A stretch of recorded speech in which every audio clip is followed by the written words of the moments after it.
Bom dia. Que a graça e a paz do Senhor Jesus Cristo seja em sua vida, no seu lar, em seus negócios. Quero agradecer a Deus por permitir entregarmos nossas primícias a Ele e juntos desfrutarmos de mais um dia dessa palavra que se encontra no livro de Jonas, no capítulo 1, versículos 1 a 3. Veio a palavra do Senhor a Jonas, filho de Amitai, dizendo: Levanta-te, vai à grande cidade de Nínive e clama contra ela, porque a sua malícia subiu até mim. Jonas, porém, levantou-se a fim de fugir de diante da face do Senhor para Tarsis. Desceu a Jope, onde achou um navio que ia para Tarsis. Pagou sua passagem e embarcou nele, a fim de ir com eles para Tarsis, para longe da presença do Senhor. Hoje, o Senhor me levou a meditar sobre a escolha de Jonas. Porque não é a sua intimidade com o Senhor que define seus passos, mas sua disposição em obedecer. Podemos observar que não havia nenhuma distração, nenhum impedimento, nada e ninguém proibindo ou paralisando a ação de Jonas. Mas, mesmo assim, Jonas decidiu desobedecer uma ordem do Senhor. Ao invés de ir para Nínive, escolheu ir para Tarsis. Isso me faz lembrar daquilo que o rei Saul fez, ou melhor, a sua atitude de desobediência diante de uma ordem do Senhor e a resposta que lhe foi dada, conforme descrito no primeiro livro de Samuel, no capítulo 15, no versículo 22. Samuel, porém, respondeu: Tem o Senhor tanto prazer em holocaustos e sacrifícios, como em que se obedeça a sua palavra? Obedecer é melhor do que sacrificar, e atender melhor é do que a gordura de carneiros. E vamos mergulhar um pouco mais sobre isso, observando aquilo que o apóstolo Paulo disse à igreja de Corinto, diante de atitudes que estavam sendo tomadas por alguns irmãos. E isso vemos descrito na primeira carta aos Coríntios, capítulo 6, versículo 12. Todas as coisas me são lícitas, mas nem todas convêm. Todas as coisas me são lícitas, mas eu não me deixarei dominar por nenhuma delas. Quando Jonas escolheu não obedecer, ele só pensou nele e não quis saber das pessoas em sua volta. Porque, uma vez que a mente está estritamente envolvida com a desobediência, a sua consciência pende para seu orgulho e egoísmo, não discernindo os passos, podendo levar muitos a passarem por situações desconfortáveis, desnecessárias e até a morte. E foi isso que aconteceu ao prosseguirmos a leitura. Vemos Jonas dentro do navio, ele, tranquilo e dormindo, mas, do lado de fora, a embarcação estava sendo acometida de fortes ventos e uma agitação no mar incontrolável, fazendo com que toda a tripulação ficasse em pânico. Você reparou em algo? A desobediência nos leva a achar que tudo está bem, entre aspas, não permitindo enxergar a realidade dos fatos. Como Jonas, todos em sua volta estavam temerosos, pois o navio iria afundar, mas ele estava num sono profundo. Assim como Jonas, nós sabemos quando estamos em desobediência. Portanto, se faz necessária uma atitude de transformação, pois Jonas não reconheceu seu chamado em obedecer, mas a sua desobediência foi exposta e descoberta.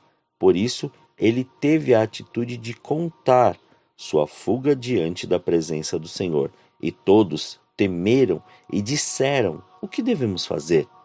E olha a resposta e a atitude deles, descrita no livro de Jonas, no capítulo 1, nos versículos 12 e 15. E lhes disse: Levantai-me e lançai-me ao mar, e o mar se aquietará. Eu sei que por minha causa vos sobreveio esta grande tempestade. Então levantaram a Jonas e o lançaram ao mar, e cessou o mar a sua fúria. Após isso, um grande peixe o pegou, e esteve durante 3 dias e 3 noites na entranha do peixe, e após orar e reconhecer seu chamado, o peixe o vomitou. E quando se recuperou desta estadia em desobediência, logo foi cumprir seu voto com Deus e obedecer seu chamado. Foi a Nínive e pôde presenciar um arrependimento geral desse povo. Vamos ficar por aqui, pois a obediência cumpriu seu papel transformador, realizador e curador. E vemos que a atitude de arrependimento daquele povo fez o Senhor ter compaixão deles. Assim, o Senhor faz com aqueles que o obedecem, se arrependem e querem voltar para o lugar da obediência, o centro de sua vontade. E isso me remete a pensar nas palavras descritas no livro de Provérbios, capítulo 23, versículo 12. Submete teu coração à disciplina e inclina teus ouvidos à palavra de sabedoria. Quando obedecemos à voz do Espírito Santo e cumprimos o que o Senhor nos ordenou, começamos a estabelecer uma disciplina em nosso coração, tendo palavras de sabedoria, entendimento, conhecimento e um comportamento transparente de quem o Senhor é em nós. Pois deixamos as nossas limitações carnais, nossos pensamentos egoístas, nossa imaginação fértil, nosso julgamento precoce e começamos a ver tudo conforme o Senhor vê. E para finalizar, o apóstolo Paulo nos orienta que a constância, ou seja, que a obediência não é um mero momento, não que temos que ser constantes em nossos procedimentos e nossa vida será transformada pelo Senhor diariamente. Você entendeu? Sermos constantes em todos os nossos procedimentos e nossa vida será transformada diariamente. Como descrito na carta aos Filipenses, capítulo 3, versículos 13 e 14. Irmãos, não julgo que o tenha alcançado, mas uma coisa faço, esquecendo-me das coisas que para trás ficam e avançando para as que estão diante de mim, prossigo para o alvo, pelo prêmio da soberana vocação de Deus em Cristo Jesus. Se você compreendeu a profundidade da obediência, não permita nenhuma proposta ou pensamento diferente dessa verdade te tirar do seu chamado. Mas, se isso aconteceu, o Senhor te chama para restabelecer seu coração em sabedoria, voltando para o centro de sua vontade. Porque hoje o Senhor quer fazê-lo viver algo novo, mas tudo se remete ao reconhecimento dessa verdade. Você crê? Você quer? Você ouviu? Então faça em obediência aquilo que o Senhor ordenou e viva tudo o que Ele preparou para você. Oremos. Senhor, nós te louvamos e te agradecemos por esse dia. Graças te damos pelo seu amor e obrigado, Pai, pelo seu cuidado. Consagramos estas primeiras horas, as nossas primícias a ti, para que o Senhor cumpra, estabeleça, faça o seu querer e a sua vontade. Somos seus, Senhor, e diante disso nós te clamamos. Não nos deixe, Pai, em momento nenhum ficarmos, Pai, enganados ou iludidos por causa, Pai, de comportamentos ou por causa de pensamentos ou por causa até mesmo, Pai, de ofertas que nos foram feitas e até propostas que foram assim até colocadas diante dos nossos olhos.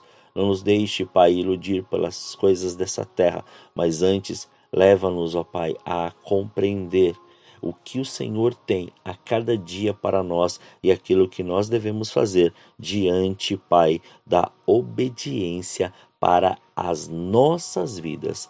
Cada um tem um chamado, cada um tem um propósito, cada um, Pai, tem que viver aquilo que o Senhor assim estabeleceu. Então, Pai, faça, cumpra e que a cada dia, Pai, todos os teus filhos e filhas possam, Pai, viver a dimensão, Senhor, da obediência e viver a profundidade, Senhor, da sua presença.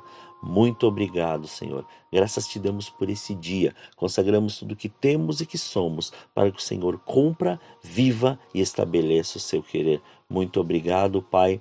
Assim nós oramos, agradecidos, em nome de Jesus. Amém. Tenha um dia abençoado na presença do Senhor.